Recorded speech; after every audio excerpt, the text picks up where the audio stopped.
Welcome to The Real Game, a podcast by coaches for coaches. I am your host, Matt Philbrick.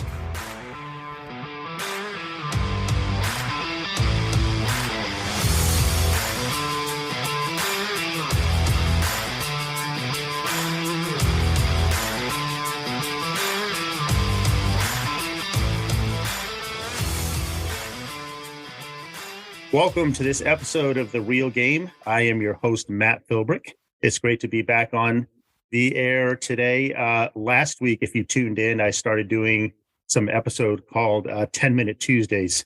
And if you didn't get a chance to listen to that, it was 10 minutes of me just talking about coaching and my decision to continue to coach this year. And the focus was really, what do retired coaches, how can they give back to the game after they have retired? So that's just a quick 10-minute episode. Today, we're going to do a full-length episode, and I am honored to have a couple of guests on with me today that I've actually never spoken to before today. Mabel, Valdez, and Kourtney Yarber. Did I pronounce your names correctly? Got it. All right. Very good. So, Mabel, you and I actually have a family connection, even though we've never met before. But your sister, Jay, married into our family. She is an awesome human being that I enjoy spending time with. The only thing I don't like about her is that she's a Yankees fan. I just can't get past that. Every time I go visit Jay and Andy, Jay makes it a point to wear her Yankees stuff as soon as I walk in the door. So it's only somewhat. Well, I guess we're starting off on the wrong foot too. I figured you're probably a Yankees fan as well, but it's fine. You know, I'm going to try to push that to the back of my mind and just push. I'm gonna push on here. All right. So, Mabel, tell me a little bit about yourself. Tell me a little bit about your coaching journey. Or I know you're doing a little coaching now. I know you've been an athlete your whole life. Tell me a little bit about that and how you arrived to what you're doing now. Okay, so I have been involved in sports from a very, very young age. So I did a little bit of tennis actually when I was young elementary age, and had a very short gymnastics stage. Found out that was not my thing. Started getting into softball and soccer in elementary and upper elementary, and really, really enjoyed soccer. Still a favorite of mine to participate in. And then got into softball more as I got older. Soccer and softball followed me through middle school. And then at our school, they didn't allow us to do basketball until we were in 7th grade. So I started to play organized basketball when I was in 7th grade. And then it kind of became me and my dad's thing. So my dad was a point guard when he was younger. So he started to work with me more once we figured out that that was kind of my niche. And I stuck with basketball the most. So I did softball in 8th grade, put it down in 9th grade, got back into it 10th through 12th grade. But basketball, I did 7th grade all the way through graduating high school, got recruited to play college level. So did 4 years of that. And then after college basketball, was able to assistant coach for 2 years on the college level. And then once I finished grad school, I stepped away from the coaching side, still play pickup and stuff, tried to stay active as much as I could, and officially got back onto coaching as an assistant coach for women's basketball in high school last year. And then this past season, I did assistant coach JV varsity girls, and then I added on varsity boys.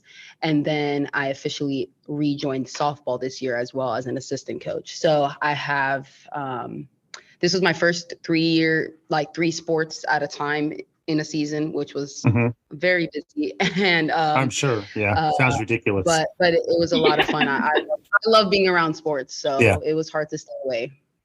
Well, I just remember when I first contacted you, it was probably a month ago now. And you guys were like, we're busy tonight with softball. We're busy this weekend with softball. And, we're going to be busy next week with softball. And so, yeah, it's definitely, it sounds like you're busy, but I love hearing how involved you are and how you're giving back to the game like that and investing yourself in other people's lives. So that's good to hear. Kourtney, what about you? Why don't you tell us a little bit about your journey? Yeah, so I started actually playing soccer when I was younger. I tried my hand at basketball a little bit, didn't work, but my dad coached my sister in softball at around 11. I think I started going over toward that side, and I kind of just stuck with that through high school. Got my big break starting on varsity level, and someone got hurt, and then I kind of just stayed in as a freshman through there.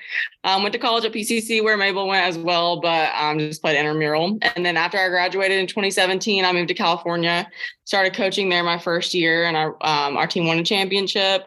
Middle school team, that's what I coached for 2 years, and I moved back, and I got to very cool for my first year coaching. Moved back to Florida, and kind of, which I feel like is any coach's dream, got to learn underneath a very seasoned softball coach. And I kind of took over the 12U program through a local rec center as a feeder program for the varsity level. And then COVID hit. So that was my first year here at West Florida. And then got to go one more season underneath our head coach. We kind of combined teams, which was really neat for me to be able to learn so much from him. And then took over last year's head coach. We won third place. And then this year we just brought home the championship trophy last week. So fantastic. Pretty cool. It sounds like you're doing something right. So that's good. Congratulations. Thank you. So you're both in Florida then? Is it the Pensacola area, or where are you guys located? Yeah, we're right outside Pensacola, about 20 minutes, okay. West Florida Baptist Academy. Very good. Very good. So, Kourtney, growing up, being involved in sports, obviously like you were, can you think of maybe a person or a coach specifically who played an influence in your life and maybe, had something to do with you choosing to stay in that field a little bit? Yeah, so my dad was actually my first softball coach. So that was obviously a big part of that. He really pushed me. And I'm sure, as you know, coaches are most hard on their children. So I kind of experienced that firsthand. But my high school softball coach, it was a husband and wife pair. And I just remember specifically after my junior season, I came off a really good offensive season. I go into my senior year playing those same teams, and they just knew where my weaknesses were. And I really struggled. I went into a very bad slump. And it wasn't because of lack of hard work, but I remember he would step aside with me and would put in extra work and toss with me. And the mental part of the game, like I remember just walking back and forth on our track, like crying, and he was right there beside me every step of the way. And I remember thinking in my head, like, I want to be that for somebody one day. So I think he probably been the biggest influence in that area. Yeah, I've had a lot of people on here, and I typically ask them the same question, who in your life has influenced you the most in your sports journey? And a lot of people have said their dads, and I love to hear that. I love to hear dads are obviously a huge part of the family dynamic, and I love to hear that influence that they're having on their kids, and that's great to hear. Mabel, how about you? So I'm going to jump on the dad team thing for a minute because I remember that being a way that my dad and I could spend some time together. And he was really the person who taught me the very basic level things about basketball and drilled them with me. And those are the things that I think we kind of as athletes don't want to have to do. I want to skip that and just be good. But my dad did not let me skip things and expect to be good. He taught me the work that comes behind that. So all the little ball handling drills and the rebounding drills and hours of that. But as far as like my, and he would come to my games, and, built-in dad coach talks in the car after the game. I also got a built-in brother coach. So that was good, coach/critic, which is good. And then as I moved into the, when especially, thinking about going into the college level, because I would have never expected to do that. But a coach like Coach Sellers, who's still coaching at PCC now, he actually moved to Pensacola the summer that I graduated high school. And my youth group happened to be at PCC for summer camp. Okay. And that's where he started talking to me about college level sports. And again, I would have never thought I was going to try out on a team and just kind of be a walk-on, but he offered me a spot because we'd known each other for many years. In high school, actually, our schools were rivals. So I knew him for a long time. And so when we bumped back into each other over the summer, he offered me a spot on the team. And just the way that he taught me the IQ side of basketball as a player, but then believed in me enough to give me the opportunity to assistant coach at 22. And a lot of people cannot say that. And Sure. the fact that he thought that I could be invested in, he even let me coach a B team and work with them too, and taught me different elements of the game that I would not have learned as a player. Taught me how to kind of be the brain of an athlete while they go out there and execute. This is why you're important. And the build up side of coaching as well. And then his family became my family away from home, and just so many elements of that. Kind of like what Kourtney said. I remember thinking, I want somebody else to love this game like I do. And I got to just absorb all of this information from this extremely talented coach. And the fact that he took the time to do that with me. Those are just things that I'll never forget, and I can hope to be for somebody else. Yeah, those are great memories, and it's good. I love hearing how impactful he was in your life. I'm actually looking for an assistant coach next year, so I'm gonna send you an application. Okay. Okay. No, don't take her. We'll talk off the air later. Okay, good deal.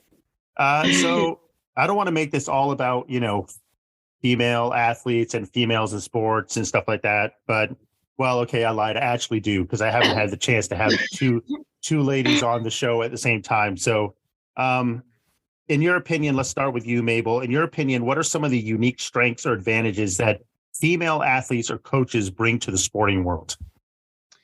Okay, so, and I'm thinking I get to think as both on this question, which I think is cool because I've gotten to be both for girls and guys now officially since last year. So, awesome. Or since this past season. So I think that for me personally, seeing women in sports gives me a woman to look up to in sports, because in a world that was heavily dominated by men, guys have guy athletes to look up to. And I've always wanted to be a girl athlete. I think I needed the activity and the getting outdoors and the having fun. My parents never forced us to do anything, but I think they were inadvertently teaching us, look, being active is fun. Let's go outside and play.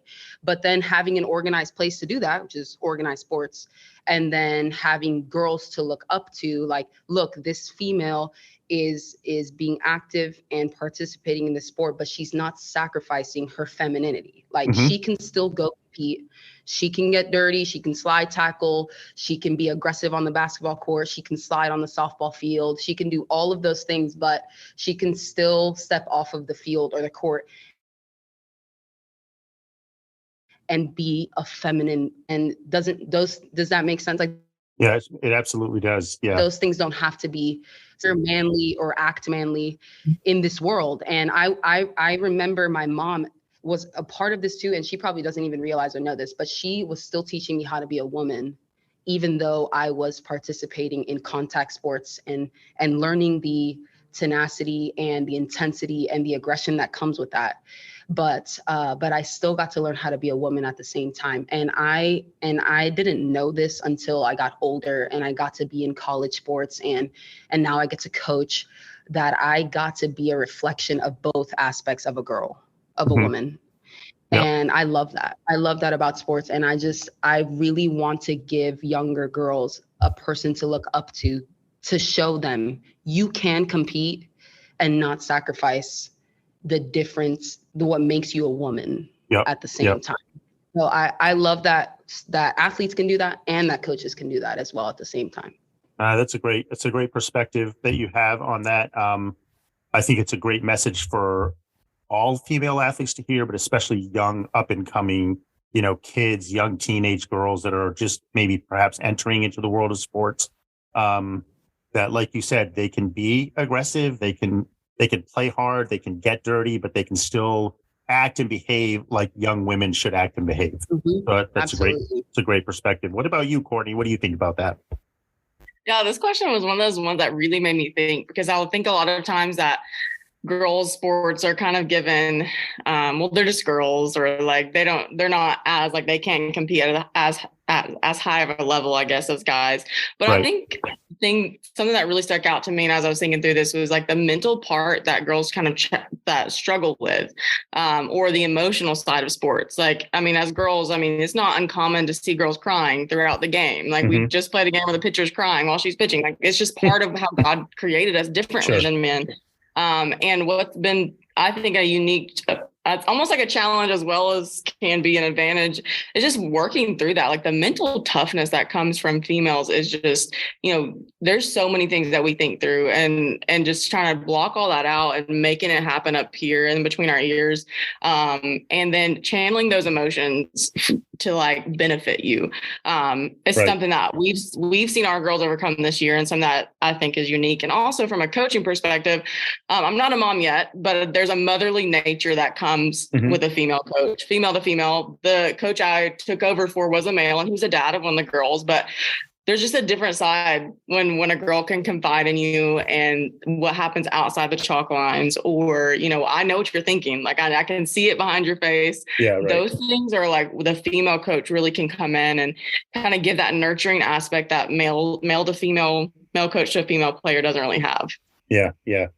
Man, you guys, these are some good answers. So I'm glad I have you guys on here. It's funny that some of the things you've mentioned, because some of my coaches here, two specifically, my women's basketball coach and then my middle school girls basketball coach are both men, but they both only have girls. So they both have multiple daughters, and then they have female assistant coaches. So I feel like in some way, the fact that they have girls at home, and the fact that they have female assistant coaches, it just gives them a leg up in terms of relating to the girls and helping them through whatever they might be going through that day. It could be something different every day. So you don't know. Yeah, that's really, yeah. So Mabel, here's another tough question for you. How do you hand out, you've grown up playing sports, now you're coaching and maybe still playing a little bit.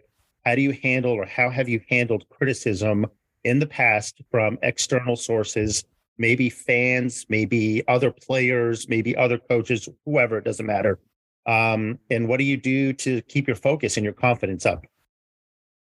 As an athlete, I would say I had mentors and coaches who I knew were solid sounding boards. I knew that I could talk to people who were unbiased and who would give me input because they cared. I think that there are critics that come just to criticize because to prove a point or to prove that they know things. But I'm thankful that I had, and I say unbiased, but my parents were a part of that. My dad knows the sport. My brother, very intelligent. So there were things that they would point out to me. I had really smart coaches, very intense coaches my whole career.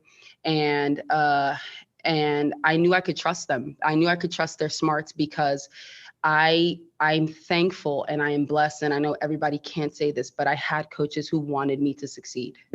They cared more about my success than a W in a book or than proving a point. And I knew I could trust them. And as a coach, the criticism's been different because I'm not just dealing with a player, I'm also dealing with their parents and with a school and a system and all of that. But I cannot emphasize enough mentors as an athlete, a mentor as a coach, people who sit in the stands, who have been in the same seat that I've been in and who understand the weight of that. And there are certain things that just have to be blocked out because there's the reality that everybody's not going to be pleased. And I am a people pleaser. I do have that part of me. And so I got to learn that, especially playing at a college level and understanding the way that criticism leveled up and figuring out what things needed to be blocked out and what things I needed to use. And thankfully, again, from just a very young age, I was taught by caring parents and coaches and youth pastors wives and all of those people that I allowed to speak into my life. I was taught by them the blessings and the lessons. Like these are the things. It's like a watermelon. Eat the good stuff and then spit out the seeds. Figure out the things that are going to help you, and then just block out the other. And that mental toughness part of it. A big part of it has to be taught, and people took the time to teach me. And then now I have people in this school, and I got to coach with people who still teach me. I could pick up the phone and call Coach Sellers right now. And I know, and the coaches that were coaching here, I've gotten to assistant coach the last 2 years. So I've gotten to sit under people who, even when I make a choice, I can go back and ask them, how could I have done this better, or are still critiquing me, but I know that it's always been for my success. Right. So God's blessed me with people who care about my success. And so I would say mentors, people who are smarter than me, and never, ever thinking I'm the smartest person in the room. Finding somebody smarter all the time. Yeah. And there's always going to be somebody smarter out there, no matter how much we've achieved or how much we think we know. That's a great point. I feel like you can be the more you care, the more critical you can be, and that you can give that and you can receive that. So you can be on the receiving end of criticism, but if you know that person cares about you and loves you, it doesn't matter. Like it's more well received. So it's kind of like the more, you invest in that person, you give to that person, and when it's time to be critical and do it in the right way, it can be very beneficial as a coach or as a player. So, Kourtney, obviously you've been involved in sports for a long time, and you've been around kids and physical activity and stuff. We're coming off of now, we're seeing the longer term effects of COVID a little bit in our youth and how that's playing out. In your opinion, how important is physical activity, specifically competitive sports, in the lives of kids, and how can they benefit from that? Yeah, that was sports are just everything that I grew up with. And so it's like ingrained in me that the competitive nature in my classroom as a teacher, like it's always about games. And so many lessons can just be taught from that. I mean, how to work with others, overcome adversity, control themselves and their emotions, and how to work hard. And from a teacher side too, I tell my students and my kids every year, every player, I'm going to push you and it's going to hurt a little bit, but it's definitely going to be worth it. And like, if we never push them, I feel like some kids don't ever reach their full potential. It might be because they don't want to be pushed. It could be because their parents think it's too much, or they give up before seeing results. But the coaching side of us can see, like, just let me push you a little bit further. And that's where competitive sports, I think, really come in. Think back to last weekend, our girls just played for 12 hours, all day long. And if we hadn't prepared them and pushed them throughout the season, like, there's no way we're taking home a trophy. And even Mabel says at the end, when we're holding it up, we're like, you don't remember the extra hours of practice. Like, none of that matters. But if we don't put in the work every day, we're never going to see those results. And I think we just kind of have a culture, even maybe in post-COVID, or just a generational feeling that hard work isn't, always the best answer, or, don't push my kids too far. And I think some of them kind of shy away from that. But I see potential in my classroom. I see potential on my teams. And if they would just let us, and that's where it all kind of comes together, like parents, coaches, and players, we all got to be on the same page, pulling the same way. And sometimes we get a little bit of pushback from that. But, the passion that comes from behind that, like, I just see so much in you. I wish you could just give in and let me push you a little bit more in that competitive area. And then the lessons that, when it doesn't go your way and the call doesn't go your way, or you don't win, like, we're taking that through life. Like, what they learned last week, and I know for a fact, is going to carry 10 years down the road. Oh, definitely. Yep. They'll be talking about that for a long time. Yeah. Sometimes I feel like we as coaches, a lot of times we as coaches see potential in kids that they don't even see in themselves. And it's part of our responsibility to draw that out of them in a way that will benefit them throughout the rest of their lives. So great point. Absolutely. Great point on your part. All right. So we're going to ramp this up a little bit here, with more difficult questions. Okay. Obviously a hot topic in sports right now is that of biological males competing in female sports. So I have my opinions about that. Curious to hear yours. Mabel, in your opinion, how will this impact female sports moving forward if this trend continues? Okay, so you are really ramping it up today. I get very passionate about topics like this because I learned to play basketball as far as like the spacing, the movement, and I just divert back to basketball because softball is very much a secondary sport, but I'm sure Kourtney can echo some of this. But I learned how to play basketball playing with guys. Yep. So when I was in about eighth grade, ninth grade, my dad, we'd go to the YMCA and there would be guys playing basketball, and he would be like, if you can handle a guy's ball, you can handle a girl's ball. And if you can learn how to play with them, then you'll be fine on the court with girls. Good luck. And he would just kind of like drop me off, and I kind of had to figure out how to get picked up. And when I do, like, what do I do? And I loved the IQ and I had to outsmart because I couldn't outsize. I had to, in some aspects, try to outskill, because in other ones I definitely couldn't. So maybe I could be a little bit of a better ball handler. I could work a little bit harder on defense. But what I always remembered was how much more athletic guys are. They just are. And I tell girls all the time, like, we will never be guys. We're not built that way. We don't have the explosiveness. I went through a really short stage where I thought I was going to be able to dunk, and in reality, it's pretty hard fast, because we're just not guys. And we don't have to be when we can play with girls. Right. And so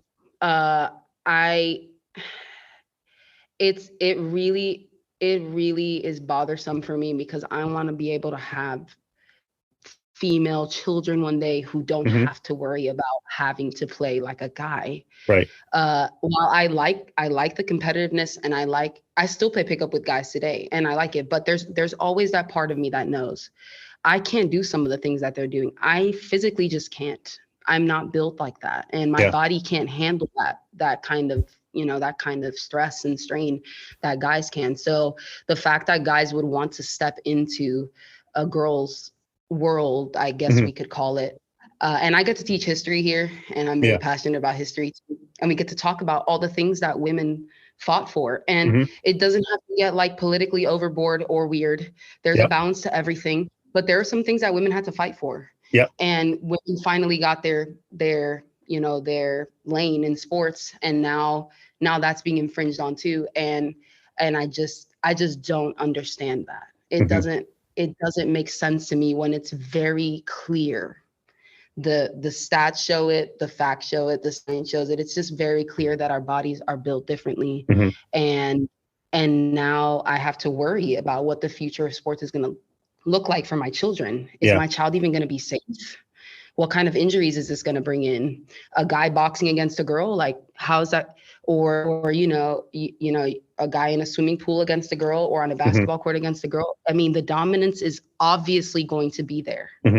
So we're just undermining everything that we did for women now, simply for for a trend or inclusion, or honestly, if we're really honest, because we're uneducated, and we just get pushed about by everything that comes up. And it's very frustrating. And I think all that it's going to do is it's going to hurt the progress that women's sports has already made, until we wake up and realize that we are just wasting our time. Yeah.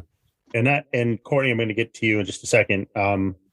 But if I could just encourage you both to keep using the platform that you have to speak up for what you believe in, and to keep, like you said, there was a lot of things that women had to fight for that you finally have. And you got to keep that. You got to keep that moving forward and not take a step backwards. Keep using your voice and even the platform you have as teachers, and to encourage kids to do the right thing, to instill godly principles in them, and to make a difference for the next generation. So, and I know that you will both continue to do that. So, Kourtney, on the same topic, how do you think the inclusion of biological males affects females athletes' motivation, their confidence? I think that's a big thing, and their overall experience in sports. So girls already struggle in those areas, and they without the inclusion of that. So obviously introducing that is going to be a huge factor. God made us very different. And I've already mentioned it before, the mental and emotional struggles that girls fight for. And just to this point, we just played a co-ed game yesterday, and we're having the guys, use wooden bats on purpose. And they're still just killing it. They're killing it. Their throws, everything's just different. And, sometimes girls already lack motivation. Like, why go out and participate in something where I know I'm not going to win? Like Mabel said, like it's really no comparison. The confidence that comes in a batter's box when you're down on an 0-2 count against a really good pitcher, like that's already a and then we introduce someone that's going to be better and then pitching. I mean, I can't imagine the velocity at which a male coming into a pitcher circle is going to throw at. I can't even imagine that. Yeah.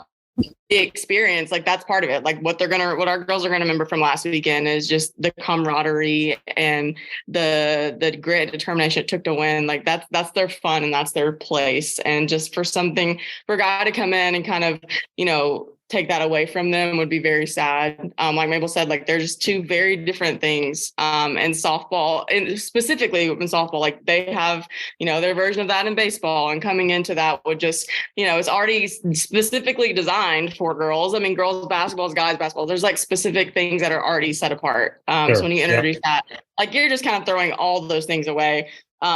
And I kind of honestly believe like they would even decline like those sports. Like we already see people speaking out about it vocally now. Like, I mean, 10 years down the road, who knows? Like if those sports would even still be existing the way that they're playing right now. Right. Could look totally different. Yeah. Well, it's great to hear your opinions on not just that, but the other things that we discussed. This has been a great episode. I appreciate you both coming on, and just want to encourage you to keep, as busy as you are and as tired as you feel after every single season. I've been there, even recently. I'm there today.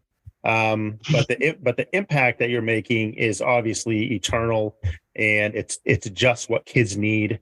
It's what parents need, even though it doesn't seem like it sometimes with the frustrations you might experience with a parent or two here and there. But keep up the good work, keep fighting the good fight. And I appreciate what you're doing. I appreciate you both being on the show today. Thank you so much. Thanks so much. Thanks for having us. All right, you're welcome. I can call you uncle, right? Or no? You can. Okay. You definitely can. And one day we shall meet. I guarantee it. Oh. Yes, sir. And I will wear my Yankees gear. I know. And I'm coming at you with my Red Sox stuff. So be ready. I hope you've enjoyed today's episode of The Real Game. I'd like to leave you today with a quote from legendary basketball coach Pat Summitt. Pat Summitt coached at the University of Tennessee. She coached the women's basketball program there for many years. In her coaching career, she accrued an astounding 1,098 career victories, 16 SEC titles, 22 Final Fours, 8 national championships, and 7 National Coach of the Year awards. The quote is this: "A guy raised his hand and asked if I had any advice when it came to coaching women. I gave him a death ray stare and said, 'Don't worry about coaching women. Just go home and coach basketball.' So good luck, coaches, and coach on."